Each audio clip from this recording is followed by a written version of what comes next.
It's a little show. It's a little show. So my name is Kevin Gallagher. I'm a mental health counselor in Burlington in private practice. So most of my day I get to spend helping people think for a living. It's kind of an interesting job.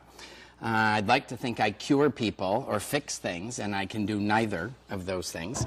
But I do help people think, and when people think better, they tend to do a good job kind of fixing and understanding things better than I would ever be able to help them.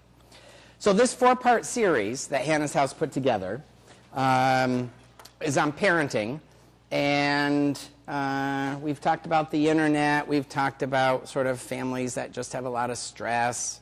This last one is sort of couples, parenting, how overwhelming the job is. You know, for most people I know with kids, no one really warned them about how hard it is. There was a point at which when my sister couldn't get one of her babies to fall asleep, she's in the hallway at 2 o'clock in the morning. My brother-in-law's in the hallway. They're both crying. They don't know what's wrong. And my sister said, "How can 7 pounds bring us to our knees? Like, we're good people. Like, we're smart and we're nice and we have a nice house, you know." And sort of like, and they just sort of felt completely overwhelmed with, like, how long is this going to last? Not just this night, but this whole idea of not knowing what you're doing a lot. And so my time as a therapist, which has been coming up on 25 years, I spend a lot of time with parents.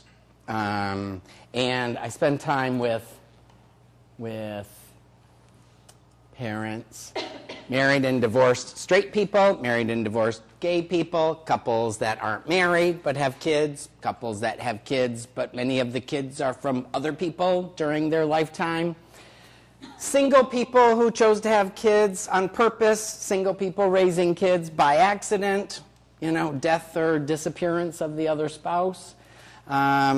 Foster families, adopted families, blended families. Some kids are there for a week or two at a time, other kids are not. Some of those kids are yours, some of them are not.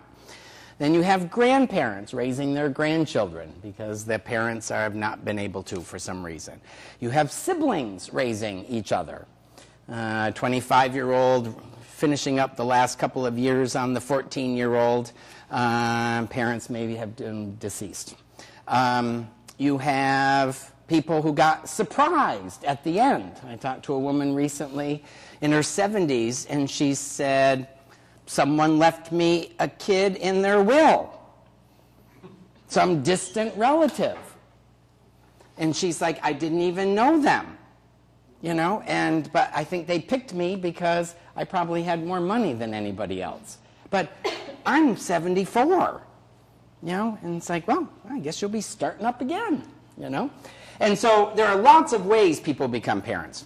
So although the more traditional way of being a parent is, you know, you meet somebody, you fall in love. We're going to talk a little bit about love. It's not quite what it's cracked up to be. In terms of it's not quite a glue, but it's certainly nice to have, but it doesn't really fix much. And that marriage is usually a part of that, and then children. But I have to be respectful of the fact that lots of families don't get started that way.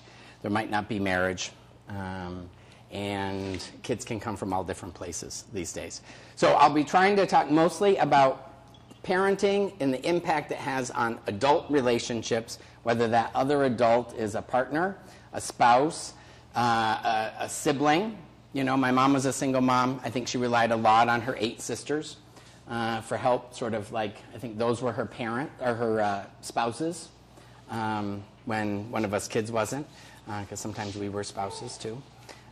So there's a lot of configurations of families. When I first started being a therapist, it was somewhat simple. When I went to high school, 500 kids in my high school, I was the only kid who had divorced parents. And I didn't know anybody in my school whose parents weren't whose kids weren't the biological offspring of their parents, and it was their first marriage. And so it's a very different world 30 years later. Yeah. So, all right, so we're going to talk about all different kinds of families. Have I left out someone's family here and you're feeling terribly crushed that your unique configuration of adults and children has not been included? No? All right. All right. So, good parents and good marriages. So I have found that good parents tend to put their kids first. They put a lot of time and energy into their kids. From holding them, changing them, feeding them, playing with them, talking about them, just a lot of energy into their kids. And slowly over time, particularly if there are more kids, less and less work kind of goes into the marriage because there's this belief that it will sort of, hold itself together. Like because of that love thing. What's the song? Love will keep us together. It's like, I didn't even keep Captain and Tennille together for people who remember them. Yes, even though that was their hit. So they tend to put time and energy. They sacrifice a ton for their kids. Their work is to provide values and skills to get their kids to adulthood and to survive, not unlike other mammals. I mean, we watch this all the time with, you spend half hour watching the Animal Planet, and you're watching the exact same thing go on. It was interesting. I was watching a movie recently about chimp mothers sort of getting rid of their babies, meaning getting them to stop circling back to them. And they just kept hitting them. Just, not hard, but just get away from me. You're not eating. You're not touching me. You're not picking bugs off me. Just leave me alone. Leave me alone. And these little chimps kind of are very rejected. They kind of go like this, and they look back and then they get swiped again. Birds kick you out of the nest and the mother will just kind of go like, oh, yeah, not good. It's very similar. We just sort of have a prefrontal lobe that makes the whole thing a little more challenging. And as marriage gets more strayed, as partnership gets more strayed or stressed, I've noticed that a lot of parents look to the other to be co-idealist, meaning we're on the same page, right, honey? We both want the same thing. We want our kids to be amazing and spectacular. And I actually had an interesting conversation with some parents recently where they were very concerned because their 4th grade boy, he hasn't found what he's good at yet. And it's like, well, what if he's not good at anything? And they're like, well, what do you mean? I'm like, what if he's just an average kid? He's not a genius or he's not a virtuoso. He's regular. And they looked at me like, no, he doesn't have anything that makes him special. I'm like, yeah, what if he's regular? Just really average. And they're like, oh, but then your future is terrible if you're average. I'm like, I don't know, I'm incredibly average. The whole way. I've not been extraordinary hardly any moments, the whole time. And I think I turned out somewhat all right. And they said, we've tried music, we've tried sports, we've tried, but it would not sink in that this poor boy at, what's 4th grade, 8, 9, that he is already doomed for some sort of self-esteem dumpster because he has not found what he is special at yet. I'm not quite sure I found mine till my mid to late 20s. Maybe if I had had good parents like those parents, I would have come upon it earlier. So it's just a lot of pressure that parents put on themselves, and it tends to be more parent-focused, more child-focused than more marriage-focused. And some people will actually say that their children is their, I live for my kids. I would die without my kids. I can't stand it if I don't go to one of my kids' games. I feel awful. I feel like the worst parent in the world. It's a lot of focus on somebody who's actually not that interested in you. They're sort of interested in other things. You're not as fun as you think to children. Although they do like the fact that you are resourceful and you walk and you drive and you talk and you cook and you have a wallet. Depending on the age, all of these things are pretty important. But in terms of their good times, most of them really would rather be with peers, not with you, I'm sorry to say. So when I look at good marriages, the ones that sort of hold steady over time, I think of adults that see themselves as co-leaders of a family. So CEO, CFO, COO, CEO, CIO, a Chief Information Officer, and a COO, the Chief Operating Officer. That's often a parent combo. And if you sort of think about if a company is going to run and be run sound, there's got to be some really good leadership. There's got to be good communication at the leadership level. Things aren't going to go well on the factory floor if the two CE somethings, the two C-level people are not on the same page. If one sends out one memo, one sends out the other memo. I don't know if some of you have kids old enough to have already figured this out. I'm not asking Dad. I'll ask Mom. She's just easier. Or Dad always says, sure, honey. They figure this out because they sort of can already tell at the administrative offices on the penthouse of the company that those people aren't really talking to each other as much as maybe they need to. I'm not suggesting that parents have to be on the same page about everything. That's probably a little idealistic. When I first was a therapist, I thought that was really important, that you be on the same page. Then I sort of moved to same chapter. Then I sort of moved to same book. And now I sort of think like, well, as long as you're both reading, that's okay.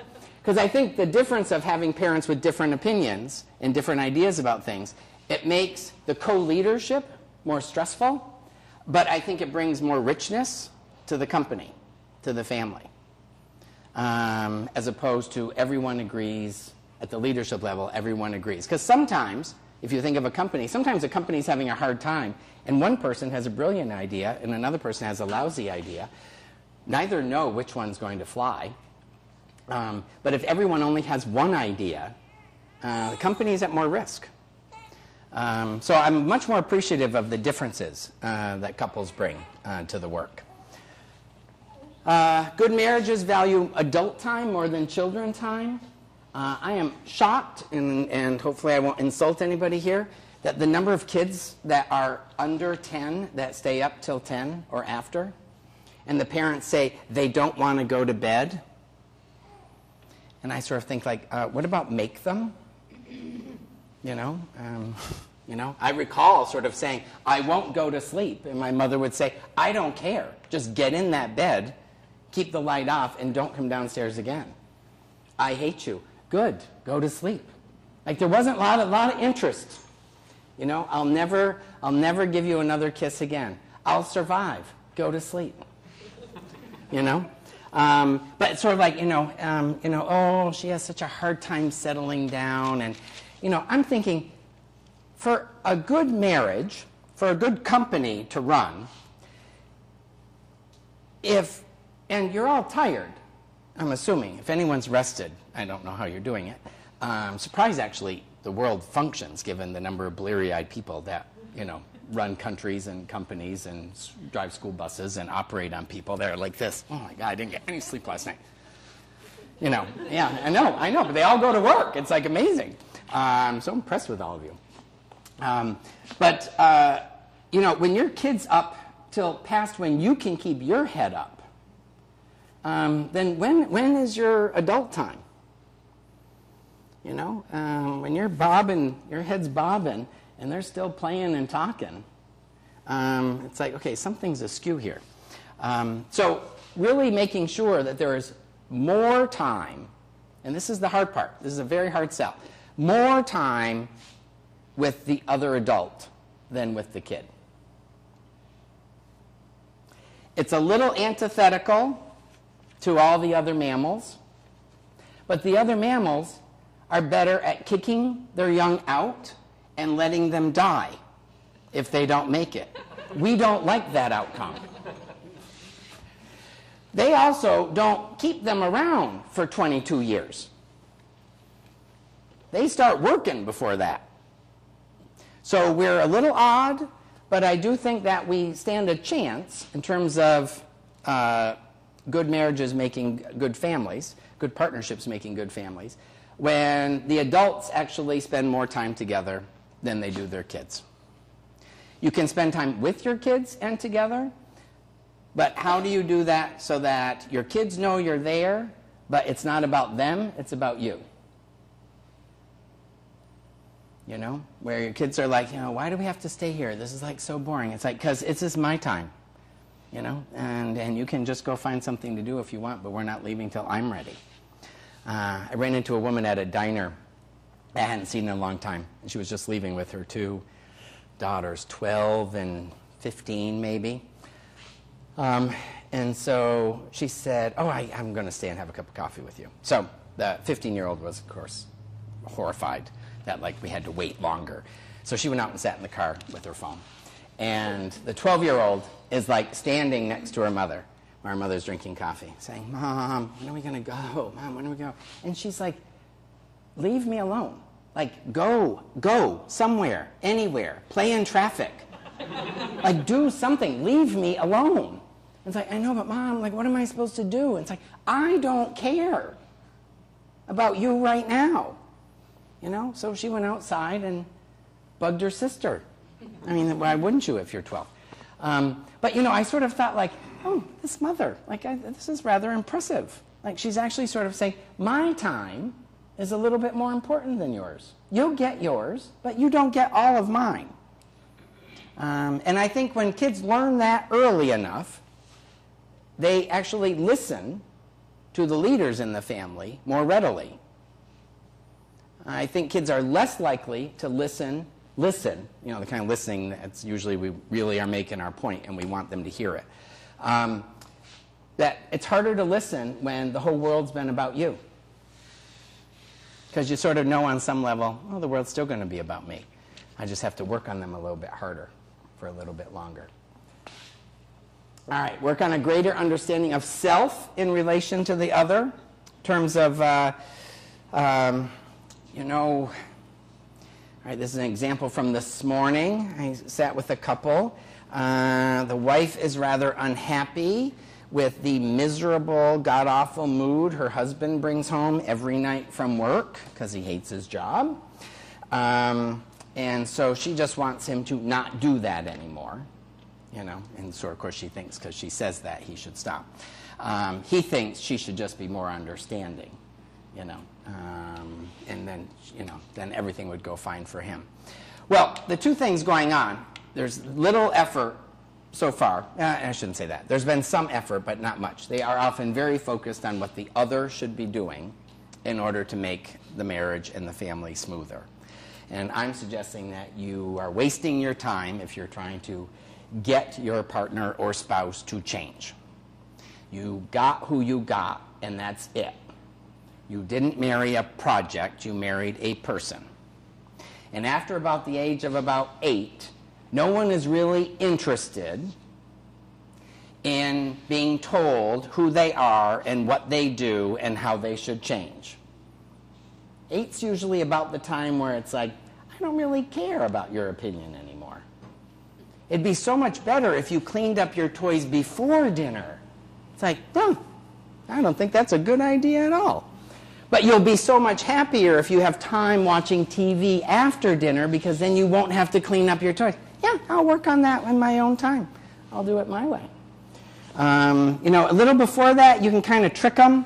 You know, you can like kind of give them something and pull the other thing out of their hand, and you can lie more easily to them. But you know, at 8, you start not wanting to lie as much to kids because they actually know what lying is and they know you're doing it, and you don't want to teach them to be liars, and so it gets a little more complicated.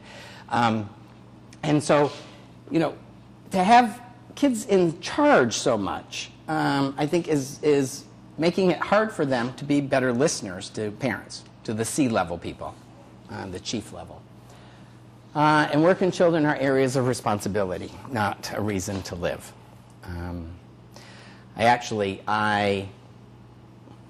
This sort of failure to launch phenomena, the 28-year-old who's still at home, can't quite figure himself out, has worked on and off, doesn't really care for work very much, really loves World of Warcraft and his new car.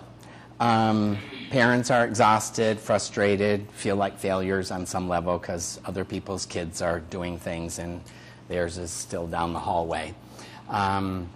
And, you know, sometimes if you peel back the onion in those families, you might find a mother or father who had never imagined not being a parent. And when that happens, I notice that sometimes in a family of multiple children, one child will sign up to be the parent's project for the rest of their lives, rather unconsciously. But it's sort of like, if I only know how to be a mother, and now my mothering is done, and I just don't know what I'll do if I'm not a mother, sometimes some kid will say, you know, I'll fall apart enough to keep you busy for a couple decades. You know, I'll be in and out of some relationships, I'll need money, I'll need sometimes to move back home for a while, get on my feet. I might have a substance abuse issue that I need some help with rehab. I need health insurance till I'm 26, because thank God Obama did that for me. You know, they sort of like, they give their parents like a job. And sometimes you meet these parents who in their 70s, and there are no children around, they call each other mother and father. Mother, I'll have a cup of coffee if there's any still on. And it's like, she's your wife, I think.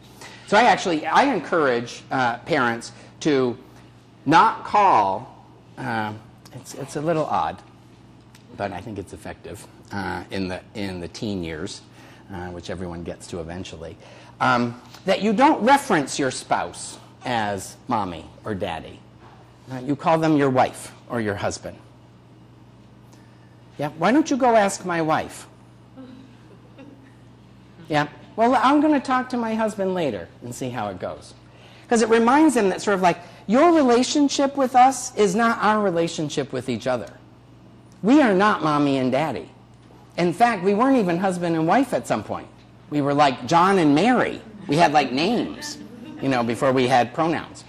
And so, you know, sort of like, you know, to say, you know, and I can tell you, for a father who is frustrated that his 16-year-old son keeps calling their mother a bitch, when he goes up in his son's face and says, you talk to my wife like that one more time, and I'll deck you.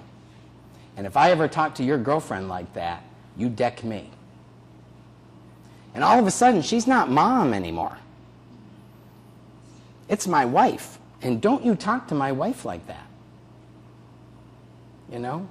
Or the petulant daughter who's demanding the iPhone 5 from her father, saying, you know, you're the worst father and you're never around. And of course, you know, she can find all his hot buttons, you know, because he's been wearing them for so long.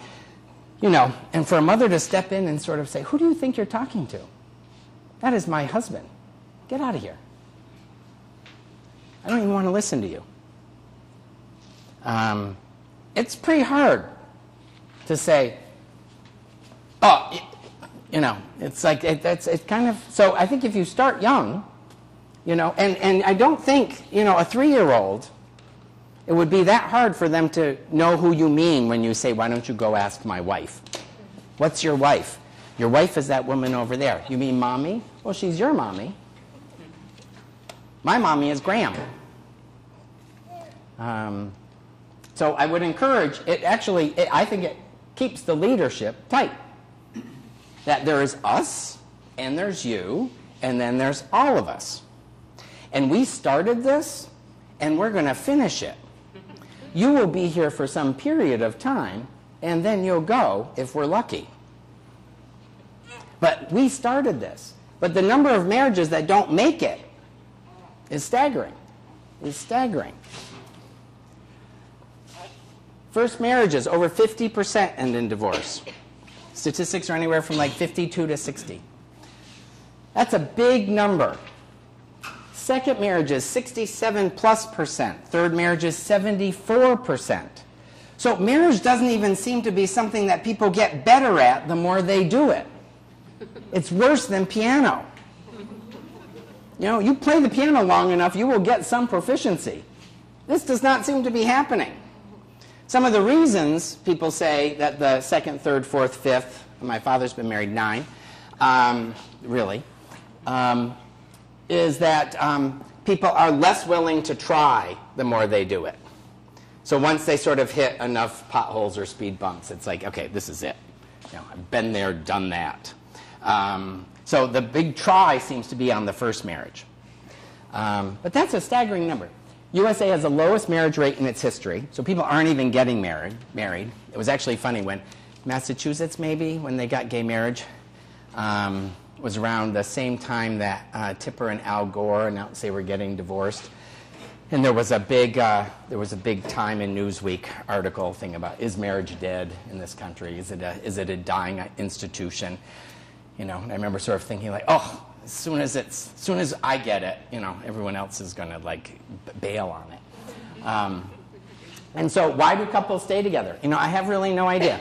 I have no idea. That's your job to figure out. When I talk to couples about you need to be able to think separate and independent and stop focusing on the other, then they say, well, what's the purpose of being together? I say, none. We just seem to like to do it. There is no reason. I think if we think of our animalness, our mammal nature, it's probably just for protection and for food, shelter. We don't need it for sex. You can have sex with anybody. But you're not sure everyone's going to help you stay in a house. But someone might sleep with you. So why do couples stay together? I don't know. That's your job to figure out. And divorce rates are at their highest for the over 50 crowd. And I think that is a lot of what I see is that kids are kind of gone, launched, a little like the Gores. And I'm looking at you thinking, all right, well, that was a good run. Don't know what I'd do with you for like 30 more years. You're not bad. I don't hate you. I care about you. But what are we going to do? I'd rather do something else. And I think the sad part for me about that statistic is that to me those are marriages that marriage wasn't first, parenting was first. And they did an amazing job with that responsibility, and now there's not much left of the one that got them there in the first place. And so there's a lot more. That's what the Gores, why it sort of shocked people so much, is no affairs, no drugs, it was just sort of, they even like each other. And it was sort of like, we're pursuing different things, we're at different places in our lives. Our kids are kind of launched and are doing fine for the most part, and we'll probably still always be in touch, but I don't really need to be married to you anymore. Tipper's like, you really need to be married to you. Once you invented the internet, it all got more complicated for me. I just take pictures. Yeah. So, I think kind of like, how do couples in their 20s aim for marriage in their 50s? And it's a really hard job when you've got kids that are pretty demanding. They start out not even being able to hold their heads up. Like, this is how much work you need. Like, I'm not even holding up my head. Do it for me. All right, I'll do it for you. In various stages of that all the way through. So, is anyone here not married yet and planning on getting married? Okay, all right. Because I'm a little surprised. Now, see, remember, I get to think for a living. And when you can sit in a room and think all day about things that people are talking about, that's a lot of thinking. So I'm wondering, and I'll put it out there, and later when we're doing kind of more question and answer stuff, I'd be interested in any responses from you. But how come couples don't spend more time talking about divorce before they get married, given it's 50 to 60%? Now, if we had a 50 or 60% cancer rate, we'd be talking about cancer constantly. To everybody. So like, so how you been? Yeah, cancer? No, good. Oh, good. If it was more than 1 out of 2, when you get married, you'd be sort of saying, should we get married? Should we have kids? What if we have kids and they get cancer? It's going to be hard to have dead kids. What if, we both die and our kids have no parents? And what do? What if one of us dies? Well, let's only have 2 kids then. I can't manage 3 by myself. There would be so much talk. So much talk.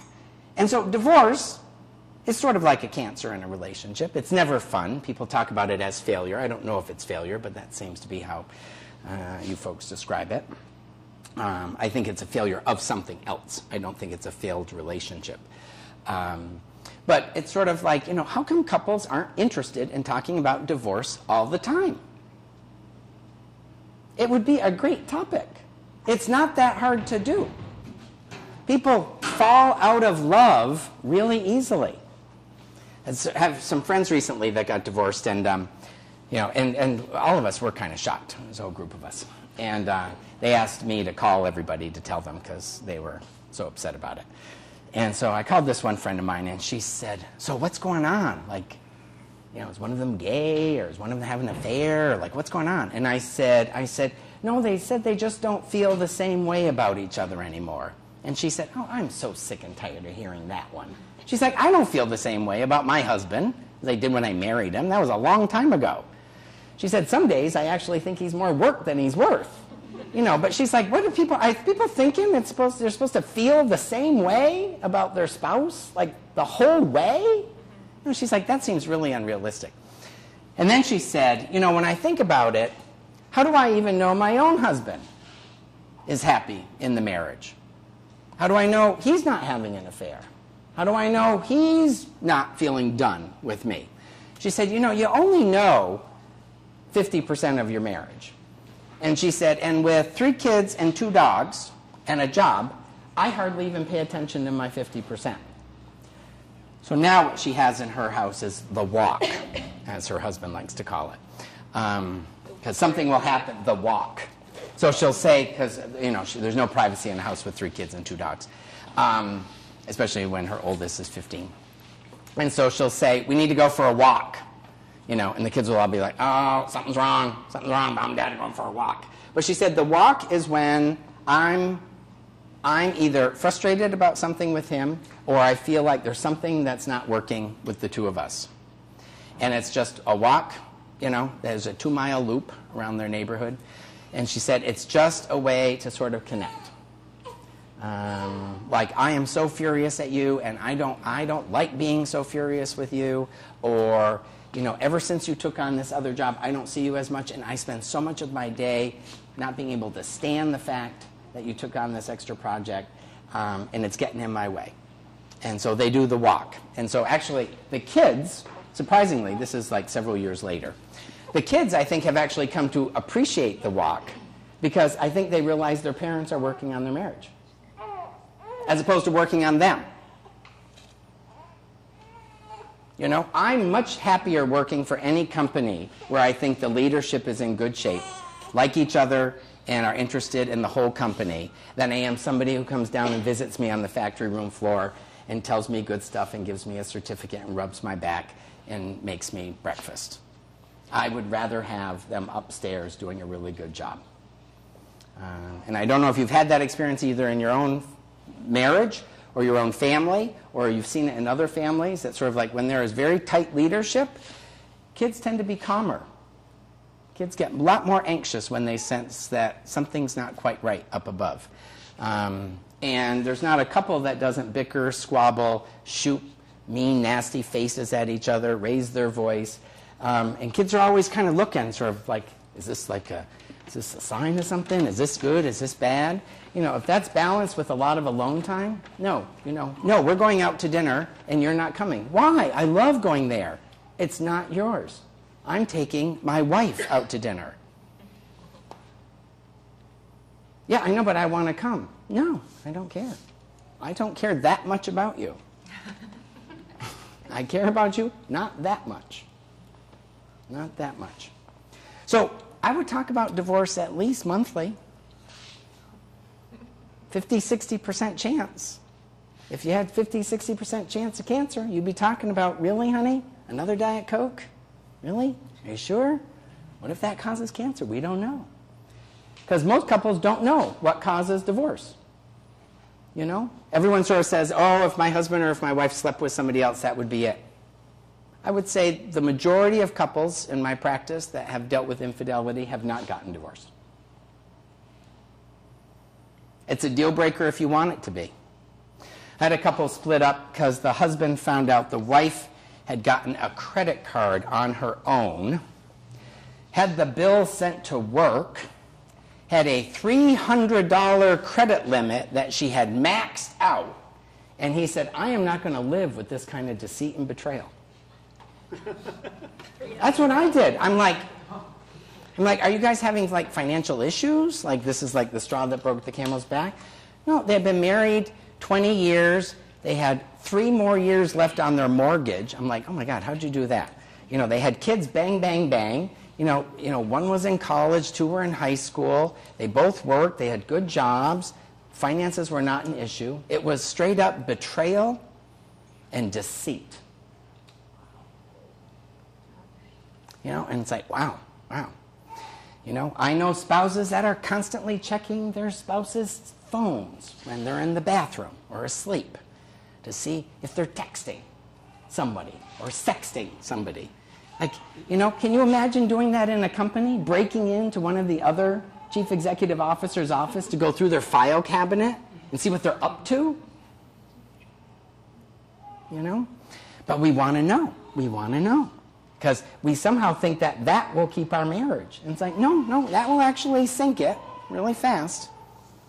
You know? So imagine if a husband said to his wife, so, I've been really anxious. You've lost a lot of weight and you look really amazing. I keep thinking you're probably sleeping with somebody or want to. What's going on? I'm sick of being fat.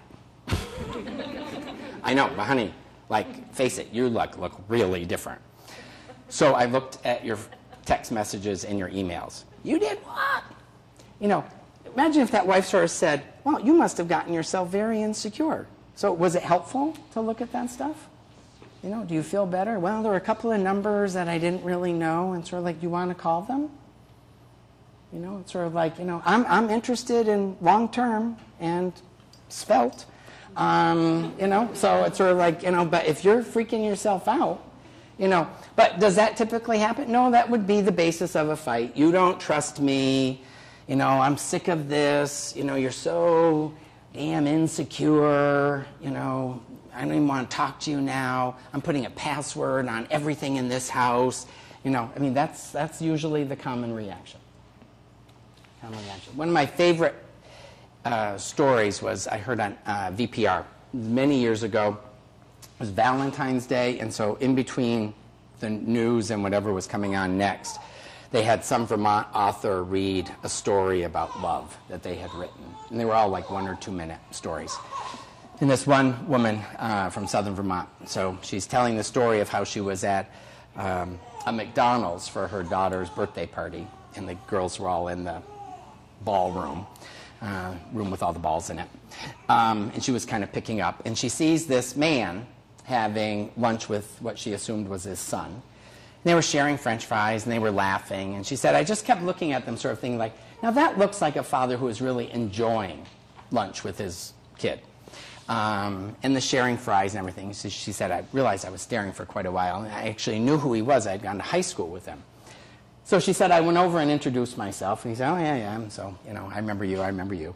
And he had gone away to college and didn't come back to Vermont, but had recently relocated back after a long time. So they were talking about high school and how nerdy they were back then. And she said, oh, I always had such a crush on you. And he's like, oh, my God. He's like, I was such a loser. And she's like, why? You say that? You know, and he said, well, I never even talked to girls when I was in high school.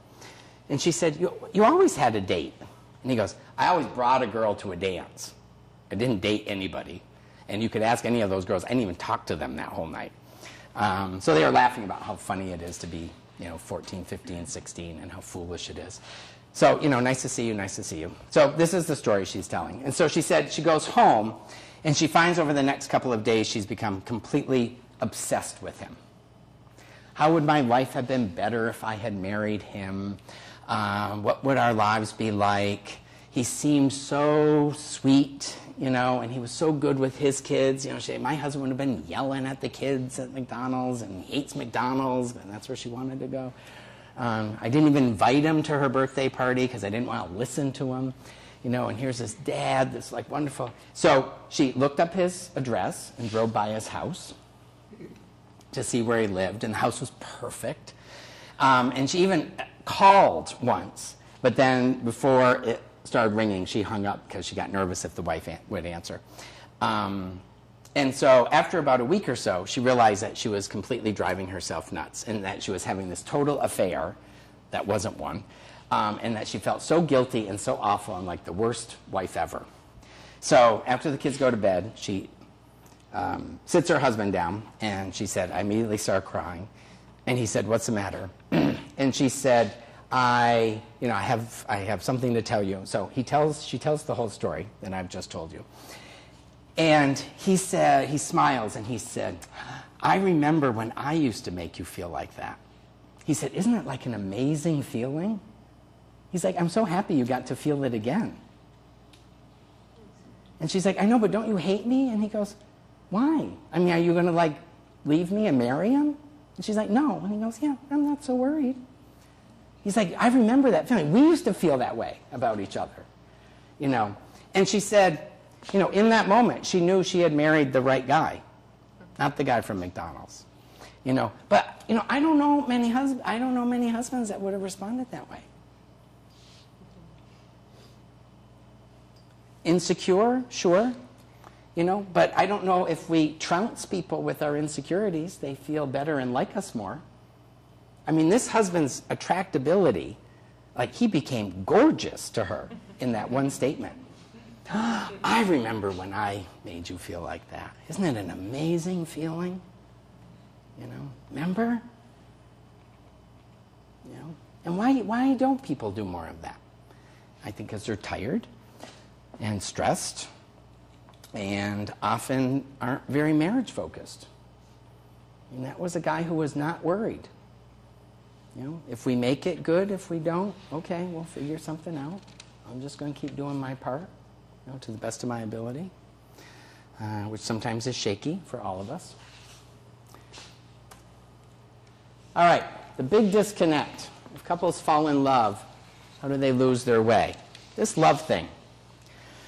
I don't know. I mean, even songs, I don't know what love is, but I want you to want me. It's like, is that what love is? It's like, what is it? What is it? And you can love Ben & Jerry's ice cream and love your kids and love your spouse and love your job. It seems like I don't really know what it is. So because it feels very nondescript to me, I would not encourage any of you to put any confidence whatsoever in it. Enjoy it, like Ben & Jerry's ice cream, but don't think it's like going to cure anything. It won't actually do much for you. People cry, I loved you so much. And say like, yeah. How are differences not appreciated but despised? If you've experienced in your own relationship the capacity to become terribly allergic to your partner, like I can't stand the way she chews, or sometimes he has this really annoying habit of going like this, and it's sort of like, okay, you are watching way too much. It's like, no, it really bugs me. It really bugs me. And it's like, yeah, way too much, way too much, way too much. But how are differences not appreciated, but despised? And how come most people think they are immune to the challenges of relationships? I would imagine if your relationship is anything like mine, anytime someone close to you, you find out that their marriage is ending, it makes you sort of think about your own. It makes you even like talk about your own, like, do you think we'd ever get, divorced? What would it be like? What would we do? What would be the circumstances? I always say to my partner, I really hope if we split up, because I still don't know 27 years later if it will happen, but I say, I really hope that divorce brings out the best in me and not the worst in me. And he said, he's like, because the worst of you is really bad. And I said, I know. I can be mean-spirited, vindictive. I am stubborn. I'm 100% Irish. I'm tenacious. I'm cunning. And I'd like to think sort of like, if my relationship doesn't work, I really don't want to be that version of me. And he's not ever that far away. I can find him in a heartbeat. at an airport when my flight's been canceled. He is my best friend. Yeah. Yeah. I am getting home tonight. I don't care. All right. Now, there are challenges other than kids in relationships, and some of the other workshops that we've had have talked about some of those things. Money and sex, I think of for couples, are like black sweaters in a house with a white dog. Money and sex pick up every problem a couple can have. So I would say 99% of couples that come to see me are having money and sex problems. I don't really think they are. I just think everything has glommed on to money and sex. So my job sometimes is to pull all the other things off. But they are huge magnets. They attract so much attention in a relationship. I can't trust her with money. You know, we haven't had sex in 9 years. You know, the other one says 9 days. It's like, if anyone's seen Annie Hall, Woody Allen's movie, there's a split screen scene where both Diane Keaton and Woody Allen are at their therapist office, and Diane Keaton sort of saying, you know, I don't know, I can't be in this relationship anymore. He's like at me all the time. He wants sex all the time. And the therapist said, you know, how much sex do you have? And she goes, every day.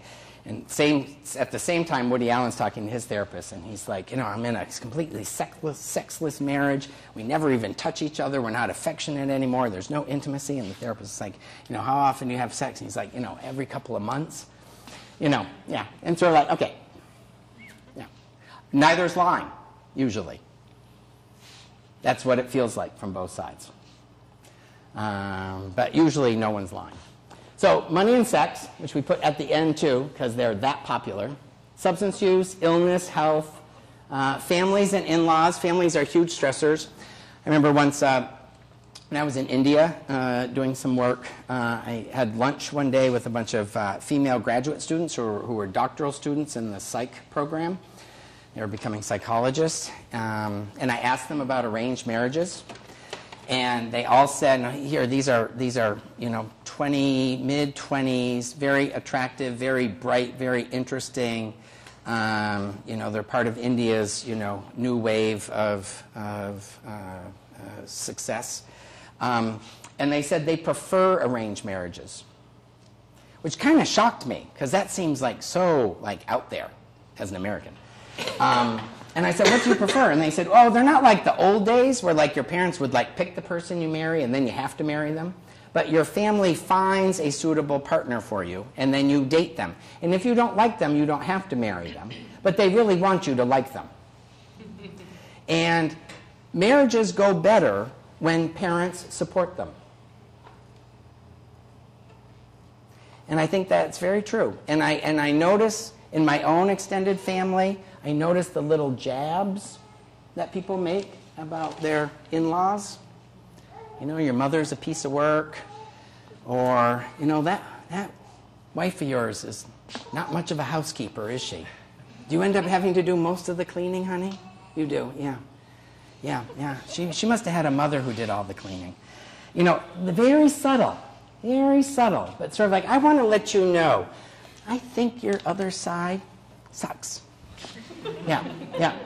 And there's that old expression that's sort of like, you know, I can call my mother a bitch, but you can't call your mother a bitch, and sort of like, but somehow in marriage we sort of like, you know, get rid of that rule.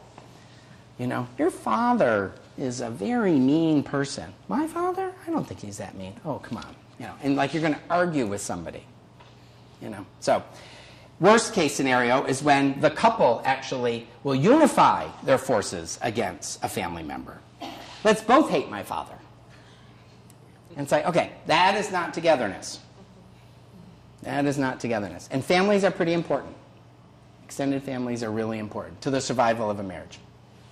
Absolutely. They can ruin a marriage in less than a year. I've watched it happen. I've watched someone get really tense about a marriage and do whatever they can to break it up. And they succeed. It's not that hard, because remember, love doesn't really do anything. It's just there for show. Work stress, boredom. I think a lot of marriage boredom is partially because parents are child-focused. But also, I think kind of like, it is boring to sort of see the same person every day, and to say the same things every day, and to eat the same things every day, It's like, really, like, I'm going to eat chicken for like 40 more years? Like, ugh, I've already eaten it for like 50. It's like, yeah, won't they invent a new meat? Oh, probably they will.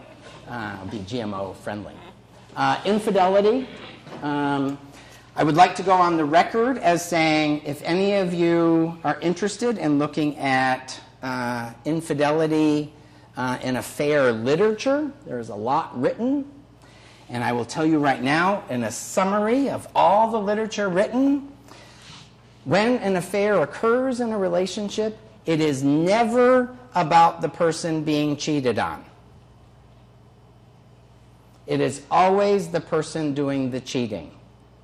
They are the person who is struggling in the marriage. But women will tell me, I kept on all my baby weight after the 3 kids, that's why he's chasing that hussy. And it's like, no, there are plenty of women who kept on their baby weight and their husbands are just fine with it. It's not a weight issue. It's not, I've let myself go. It's not midlife crisis. It's someone is confused. Someone is a bit lost. And so if affairs have been in your relationship or will be in them again, the statistics are incredibly high. You don't even want to know how high.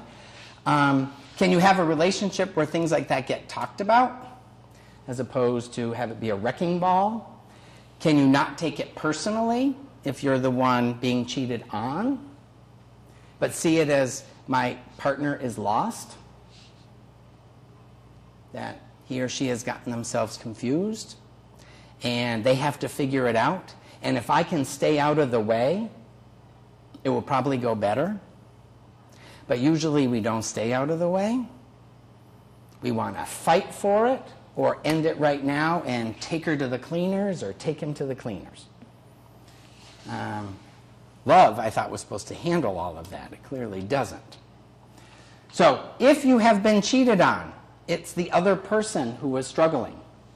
If you are cheating or do cheat at some point in the future, this is not because your wife's not as pretty as she used to be, or your husband's got a big gut now.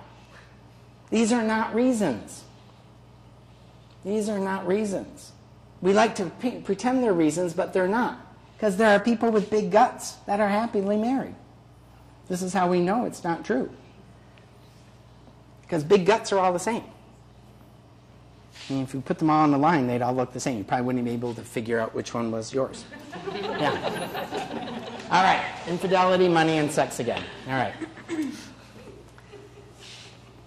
So what can you do today? So appreciate that you are as close to ending your relationship as anyone else is. Yours is not immune to divorce. And you only know 50% of your marriage. It's a 2 relationship. Marriage is a 2 relationship situation. There is not a marriage. There is my marriage to you, and there is your marriage to me. You can only manage yours with me, and I can only manage, So if you can get rid of us in your couple and we, you will do such a better job. We really need to clean out the garage this weekend because it's starting to snow and we need to park one of the cars in the garage. I don't want to. No, we need to. No one's had that kind of conversation, right? Yeah. We need to. It's like, I am really anxious that winter is here, and I'm feeling like I want to work on the garage this weekend so that a car can be parked in there. As the other person, I can say, I think that's a good idea too, or I could say, I have no interest in that. Good luck. I'll support you from afar. Instead of going for the we. I don't know who, will figure it out. When couples tell me that, well, we'll have to just figure that out. I'm like, who is going to figure that out? Well, we will. Who? There is no we. It's not like another person that lives with you. It's going to be you or you, not we will. Us. What about us? Like, I don't even know what that means, us. What are you trying to say when you say us? So it's 2 relationships. You're only responsible for 1, thank God. Like, that's a big enough job. The more focus on the children, the more your relationship gets taken for granted. That's, like, very obvious. Paying attention to leadership is more crucial than paying attention to workers. It's sad to say, to think of your kids as workers. But, companies fold because of leadership, not because of the people coming to work every day. Those are the people that get the pink slips. And love will not fix everything. All right. So, I came up with these. And I sort of think, Kevin, what do you say a lot to people about marriage? One is believe in one another. And that is really hard when you're not believing them. Like, how do you have confidence in the person that you're with? And real confidence. Not, good for you. That sounds great, honey. But like really think, this person is amazing. I run a company with them. We want to last a really long time. If this person if the other person said, I think I want to go bowling now on Wednesdays, it's like, that is fascinating. Tell me more about that. How do you think bowling is going to help you? Inside you're thinking like, oh my God, you're going to freaking leave me another night? You've got zoning and planning on Monday, you've got tennis on Thursday, and now I got to bowl because bowling is really important to me. And it's sort of like, yeah, but can you be interested? Can you believe that, like, this person is not out to get me? I'm not an enemy here. This isn't my child where they have to, like, convince me of something. We are co-leaders. Tell me, what do you think bowling's going to do? Usually the person will tell you. They'll probably have 4 or 5 things why they think it's really good for them to do. Can you have confidence in that? Can you say, I hope that works out that way? Can I check in with you in a month and see if it met your expectations? But it's really hard, because then people start thinking like, oh, all right, so if he's out Monday and Tuesday and Thursday, then I'm going to take a yoga class on Saturdays, and on Mondays, I'm not going to pick them up after school, and he's just going to have to leave work early. Yeah. Yeah, because that's payback. And it's sort of like, okay, you're the leaders of the same company. That's like slitting the other chief executive officer's tires because they moved the meeting date. It's like, oh, okay. Yeah, we'll see how you like that. Yeah. You'll learn. It's like, okay, this is your partner. This is your partner. Like, if you don't like this person, get rid of them. They're not going to change that much. We don't change much from birth to death. Like, very little, unfortunately. All right, believe in one another. Don't take things so personally. Yes, don't take things so personally. That one's very, very hard. I'll give you an example of one in my family. So I don't do a lot of the cooking, my partner does, and I do all the dishes. Now, my partner has the ability, even when making soup, to use 4 pans. I don't understand. But he's an amazing cook, and so I'm just appreciative that I eat incredibly well every meal. Like, I eat really, really good food. I mean, he's creative in the middle of the week. We don't have kids, you can tell. But he likes to put all the dishes in the sink when he's done, which means the dishes are higher than the faucet. Is anyone following me here? And if I'm in charge of the dishes, it means I have to take them all out of the sink so that I can do them. So last month, and this is 27 years later. So last month, I said, so he's stacking up the stuff, and I said, could you just not do that? And he said, I'll be out of your way in just a second. I just want to get them off the counter. And I'm like, I don't want them in the sink. He goes, I don't really care. And I said in a nice, loud, shrill voice, I am asking you to do something that will help me later. And he said, yeah, I don't care. And in that moment, I sort of thought, I hate you. Like, that just seems nasty. Now, of course, if he were here, he'd have a different story to tell you. But just seemed nasty. And so he put them all in the sink still, and then I took them all out, and I did dishes, and he did something else. And so I'm stewing. And where I got to, which I was very pleased with myself, is I said, Kevin, you always want your way. I do. I really do. Things go better in my life when things go my way. I'm unusual that way. It's maybe because I'm Irish. And so I sort of said, I am mostly mad that, I didn't get my way. But I can't imagine having spent almost 3 decades living with somebody who really wants their way a lot. And so maybe sometimes you have to say things like that to people like me. And if that's as bad as it gets, I'm asking you to do something to help me. I don't care. It's like, oh. But really, it's not really a knife wound. It's more like a, I can live through that. And so by the time I finished the dishes, I wasn't upset anymore. And I didn't go this whole idea like, he needs to apologize, or I should at least try to get one out of him. I never understand that when someone actually told me today, I finally weaseled an apology out of her. And I'm like, oh, good for you. It's like, is that even a good one? If I have to weasel it out of you, wrestle it out of you. So don't take things so personally. Forgive often, constantly. And why I know this is good is because you do it with your freaking kids all the time. They are making mistakes constantly, and you still love them. You might consequence them, but you still love them. You forgive them. Honey, I forgive you. Honey, it's okay. Honey. Well, if it's good for them, why isn't it good for your partner? Well, they should know better. They don't. Your kids should know better, too. Coloring on the wall has never happened without getting yelled at. So why'd you think it was such a good idea?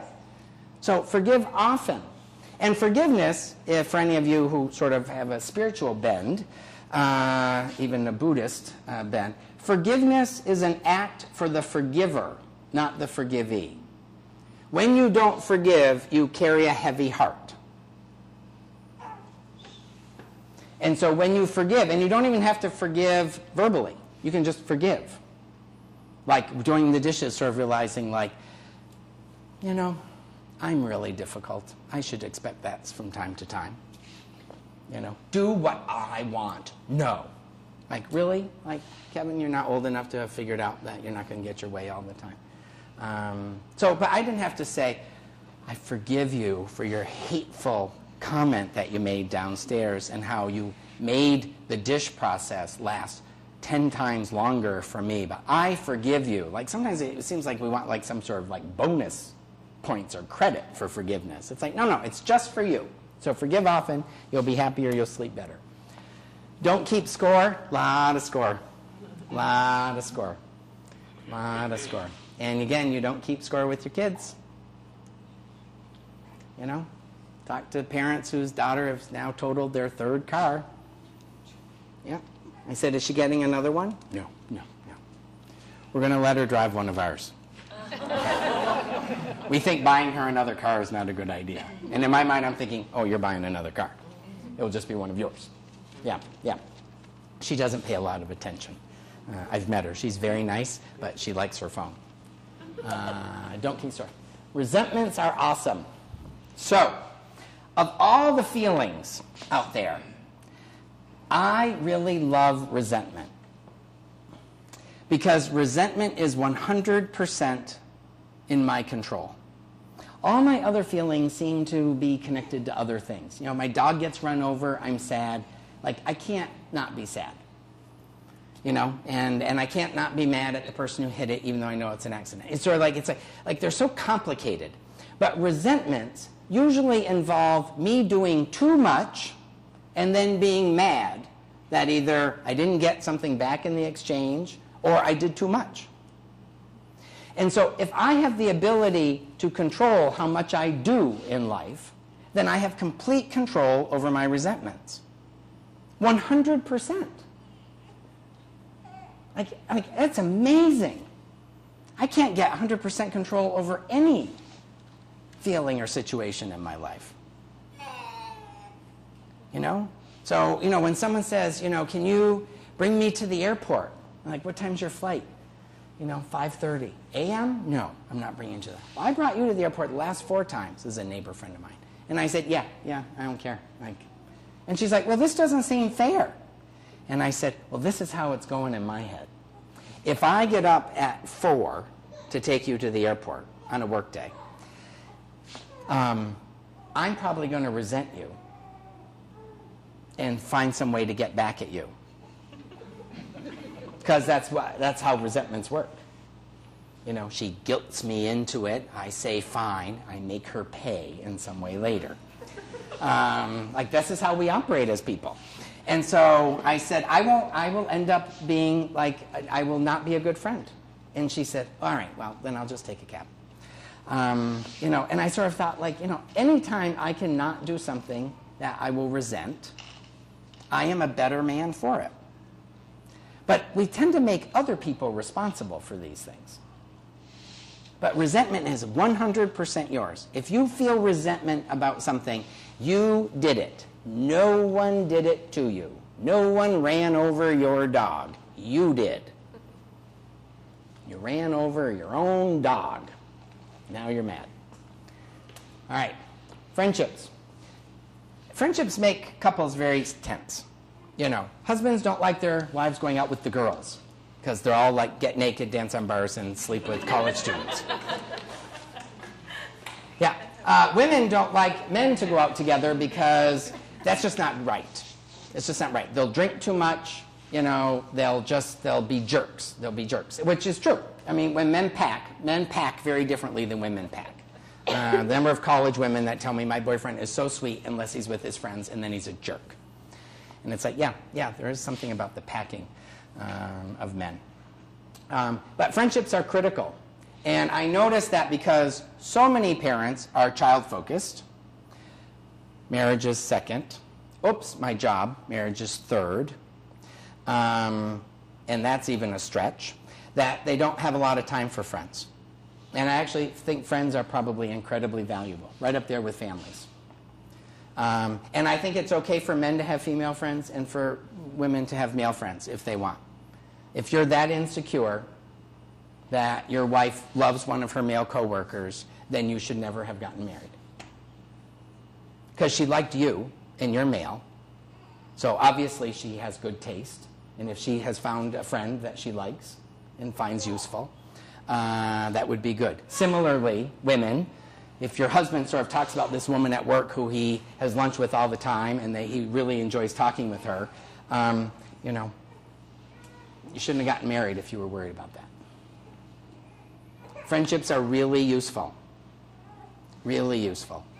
You have no idea if some of these friendships are the reason why your marriage is even better. They might be helping your spouse. And sometimes I think in that when Harry met Sally way, because remember they were both single, but I sort of think that the perspective that a female friend can bring to a man and vice versa is really useful. Because women sometimes sort of say things kind of catty, perhaps, like, oh, I wouldn't put up with that. I wouldn't put up with that. You got to put your foot down. You got to put your foot down. Men will say, you know, sort of like, oh, God, I thought I had it bad. Your wife sounds awful. You know, this is not useful. This is not useful to the company. You know, so, you know, if a man said to another man more often, well, you know, I bet you're 50% of this problem. Yeah. So friendships are really, really important. And it means one more thing you got to do. One more thing you got to factor in. Laughter. You know, the benefits of laughter are, like, well documented. Boosts your immune system, lowers your stress response and your cortisol levels, lowers your blood pressure, increases your sex drive. Like, there's actually like nothing that laughter doesn't do to help you. We can take that all the way back to Bernie Siegel when he was doing laughter around cancer patients back in the 70s, 80s. What did I skip one? Laughter. And you can laugh with your kids, too. They are funny. They are very funny. Sex, affection, and intimacy. So this one seems to be a problem.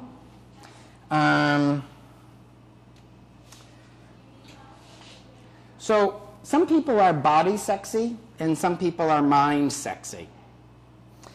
Body sexy is very physical. Mind sexy is more cerebral. In the beginning of a relationship, kind of the honeymoon period, which is anywhere from, people study this stuff, anywhere from 4 to 72 months. It's like, I don't know, anyone had a 72-month honeymoon period, but that seemed very generous. That everyone is sort of body sexy. So there's a lot of talk about, oh, she used to put out a lot till we got married. Now nothing.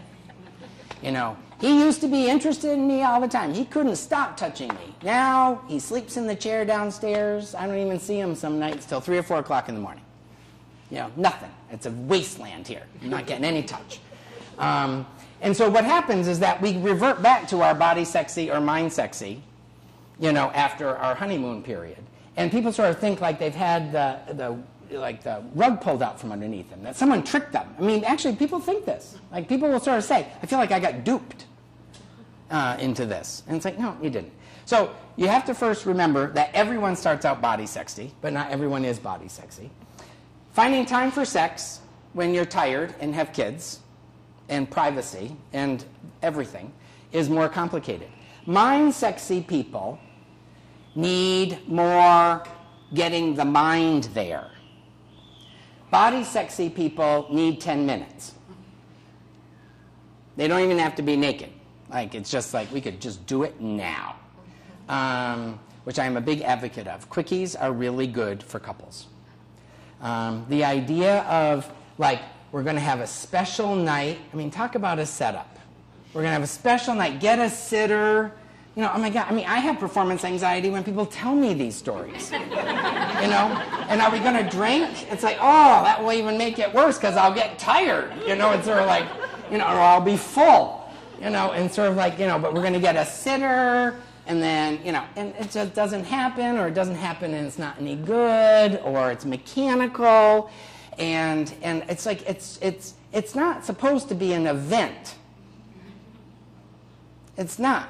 Ask teenage boys. It's not an event. It's 2 o'clock. Why not? Jerk off. Like, why not? It's 5 o'clock. I'm ready to go again. It's 8 o'clock. I'm tired. It will help me sleep. It's sort of like, and they don't have to have a date for it. And so quickies, I think, are very useful because you know what? I think it reminds you that you are sexual, that you can enjoy sex. If you don't enjoy sex, you got more talking to do. With your spouse. 85% of women do not experience orgasm with penetration. Guys, you think you're like amazing. You're not. Clitoris is a little more complicated than your big penis. And so learn about the clitoris.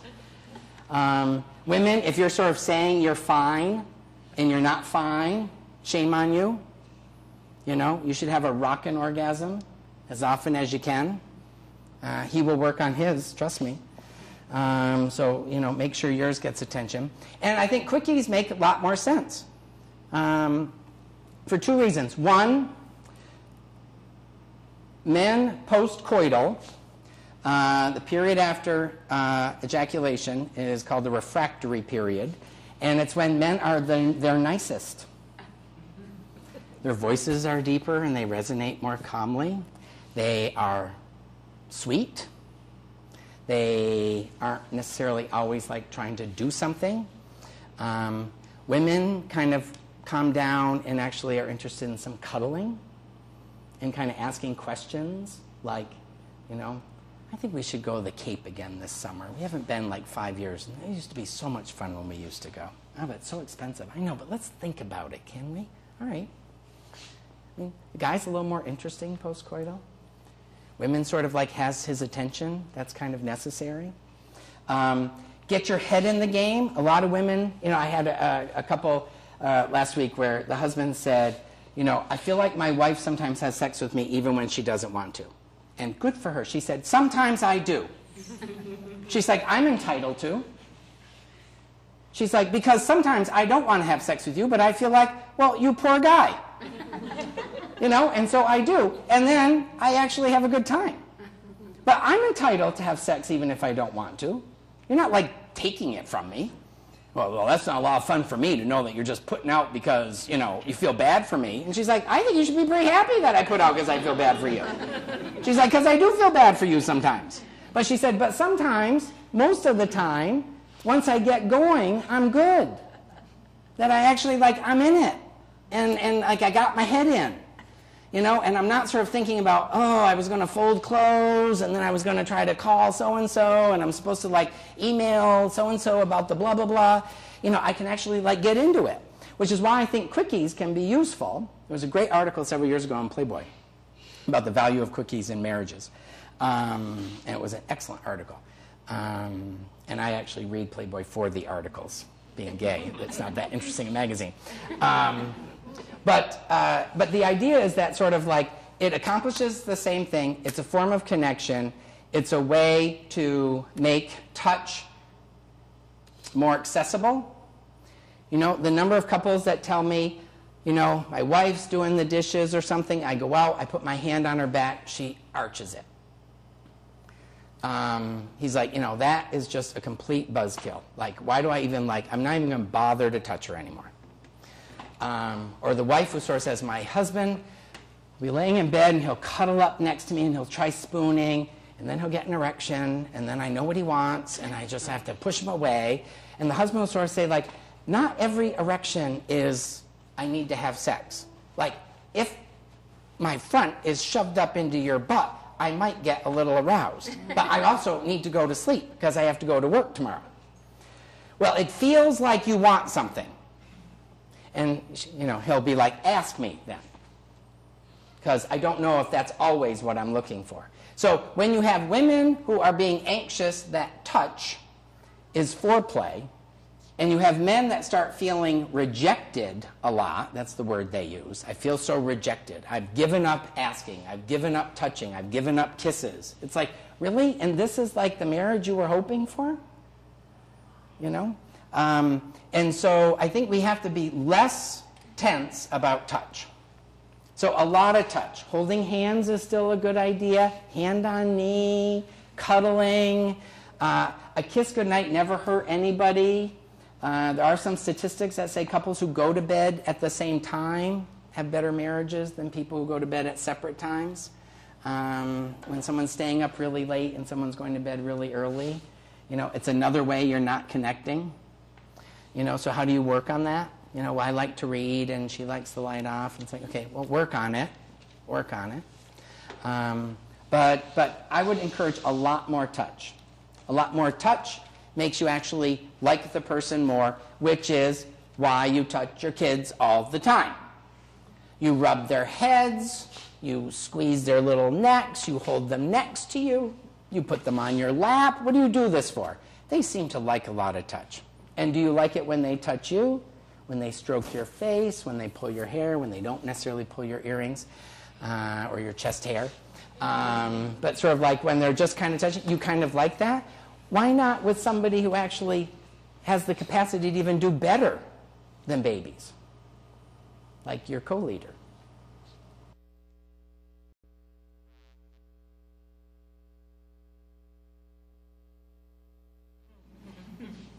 It's sort of a little spring in my step. Yeah, your kids will appreciate it. They don't understand why they get touched a lot and mommy and daddy don't touch each other. And kids notice all that stuff all the time. All the time. Mommy, you're so mad at daddy. Daddy, how come you never give mommy hugs? They notice all of it. So, all right. I've left you with no time for questions. I will take a few anyway.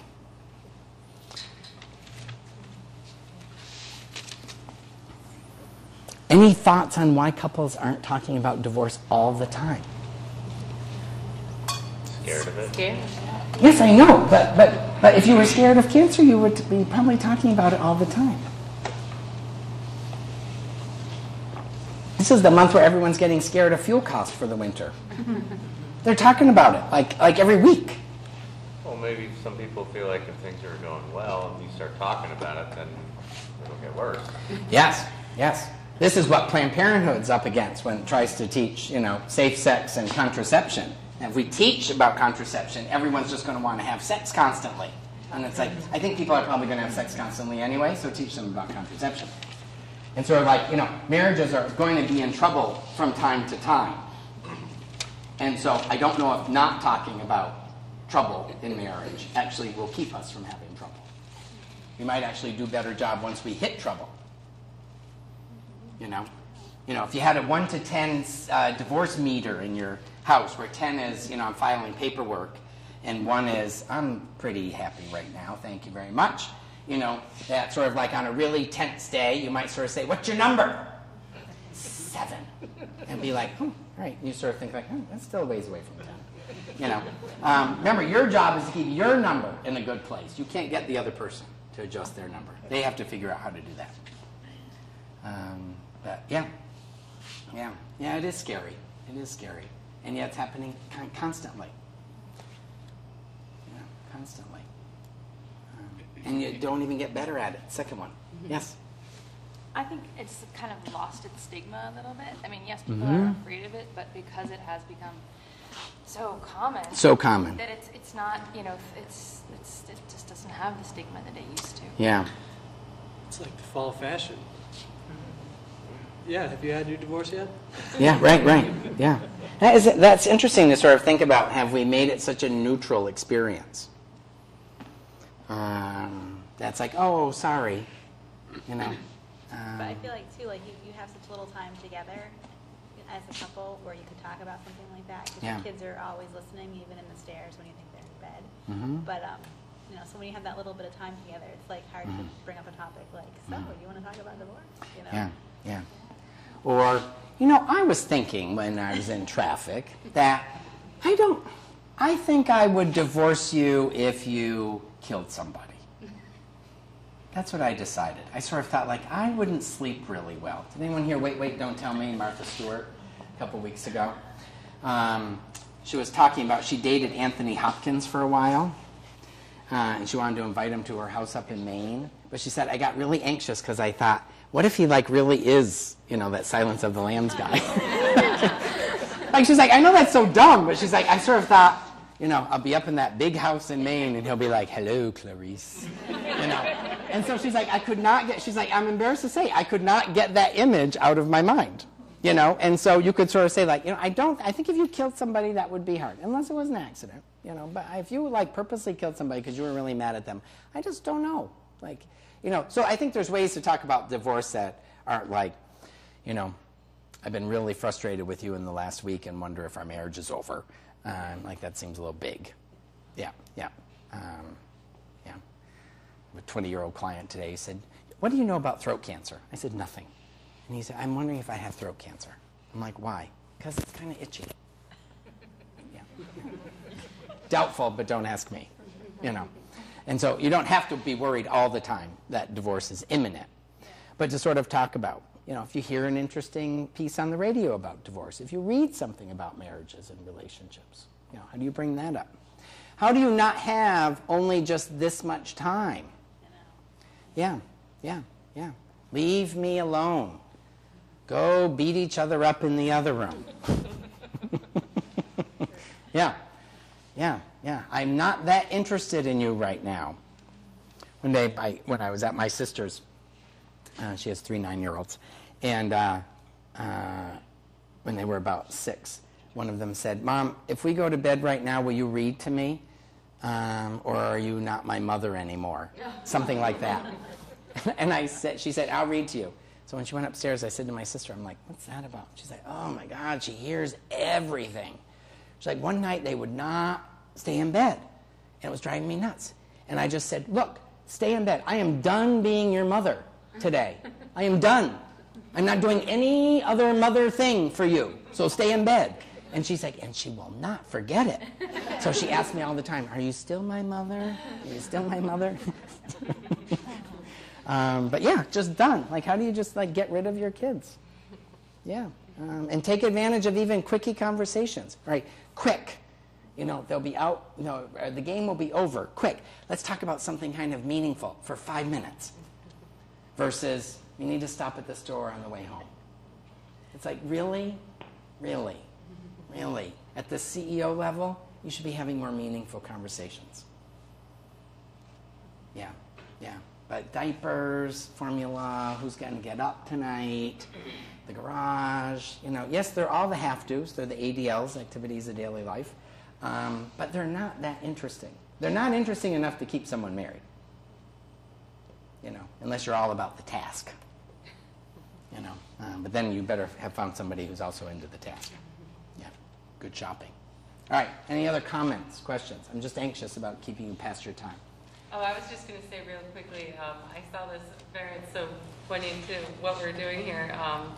It's on this new movie that's coming out. It looked pretty funny, but there was one section where the grandmother and grandfather are talking with this the older daughter who's got kids and stuff, and they're there, and she's like, well, you know, the daughter's standing there as a full-grown adult. Why do you always take his side about everything? You've always taken his side. And the grandmother turns around and she's like, because I knew you all were going to move out, and I'm left with him. Yeah, I take his side. He's with me. Yeah, yeah. And I started thinking about it. I was like, yeah, I guess you do. You really have to be on the same team with things like that. I just thought it was so funny. Like, it's true, because eventually the kids leave, and it's like, you're stuck with each other, you know? Yeah. If you've made, you know. Yes, but imagine if you actually like who you got stuck with. Yeah. Versus, I don't remember you. Yeah. I remember you until we had 2, and then I forgot who you were, because then it got too crazy in the house. Yeah. I was listening, Dave Brubeck died today. It was on the radio, the jazz player. He was married 70 years. He was married in 1942. His wife, Ida. I think that's what this, or Iola. I sort of thought, oh, I would love to have talked to them. You know? Fascinating. I read an interview recently with a woman who had been married 60 years. And they asked her sort of like what was her success, how did she account for the success? And she said, oh, everyone asked me that. Ever since our 50th, everyone's been asking that. She said, I have no idea. The only thing I can tell you is that we never hated each other at the same time. And she said, had we hated each other at the same time, we probably wouldn't have made it. But usually when I hated him, he still liked me and vice versa. But that's all I got in the interview. She said, that's all I got. No secrets, no nothing. And couples who have been married a long time will tell you about hard times, you know, where they've split up for a period of time, a week or a month or longer, where they've had real doubts, where they've had great adversity. You know, that no one gets to 60 years and doesn't have some, you know, battle scars. But they're usually proud of them, you know, as opposed to ashamed of them or fail.